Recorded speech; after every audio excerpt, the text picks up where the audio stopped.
यंदाची होणारी नगर परिषद निवडणूक म्हणजे वादळापूर्वीची शांतता। वडगाव नगरपालिका पंचवार्षिक निवडणुकीत तिसरी आघाडी मैदानात उतरणार। महाआघाडीच्या विकास कामांना विरोधी पक्षाचे आक्रमक आव्हान। युवा नेतृत्वाची यंदाची होणारी वडगाव नगरपालिका पंचवार्षिक निवडणूक ही समुद्रातील प्रलय वादळ येण्यापूर्वीची शांतता अशीच असल्याने चित्र सध्या वडगाव शहराच्या राजकारणात दिसून येत आहे। मागील निवडणुकीत एकत्र आलेल्या महाआघाडीने मिळवलेले यश आणि त्यानंतर प्रामाणिकपणे केलेली विकास कामे यामुळे त्यांची बाजू अगदी भक्कम आहे। शहरातील अनेक लोकोपयोगी सुधारणा सर्वज्ञात आहेत। महाआघाडी समोरील आव्हान, विरोधी आघाडीची आक्रमकता। सध्याची निवडणूक महाआघाडीसाठी सोपी नसून विरोधी आघाडी अत्यंत आक्रमक भूमिका घेण्याच्या तयारीत आहे।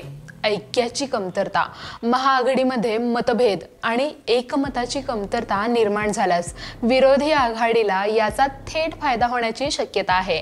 महाआघाडीने हेवेदावे विसरून पुन्हा नवीन जोमाने मोर्चे बांधणी करणे आवश्यक आहे। युवा नेतृत्वाचा उदय, यंदा निवडणुकीत अनेक नव्या युवा कार्यकर्त्यांची वर्णी लागते। हे युवा नेते आपल्या समाजकार्याच्या बळावर निवडणुकीला सामोरे जाण्यासाठी सज्ज झाले आहेत। पारंपरिक लढत विरोधी तिसरी आघाडी वडगावची निवडणूक आजवर यादव गट आणि सालपे गट या दोन बलाढ्य गटात विभागली गेली होती। मात्र राजकीय चढाओढीसाठी आणि सत्तेच्या हव्यासापोटी जर काही नेत्यांनी पक्षांतर केले किंवा नवीन तिसऱ्या बलाढ्य आघाडीची स्थापना केली तर ही लढत संपूर्णपणे बदलणार आहे। राजकीय विश्लेषकांचे मत, जर तिसरी आघाडी उभी राहिली तर केवळ नेते कार्यकर्तेच नव्हे तर जनतेची मतेही विभागली जातील। यामुळे निवडणूक सरळ सोपी न राहता अत्यंत चुरशीची आणि रंगतदार होईल। मतदार राजाचा कौल महत्त्वाचा।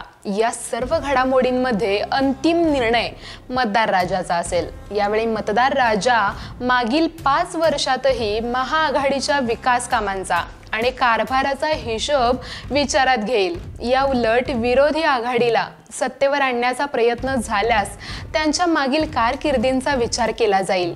एकंदरीत ही सर्व परिस्थिती रहस्यांनी भरलेली असून निवडणुकीचे वातावरण चांगलेच तापले आहे। जसजशी मतदानाची वेळ जवळ येईल तसतसा राजकीय घडामोडींना वेग येईल, यात काही शंका नाही।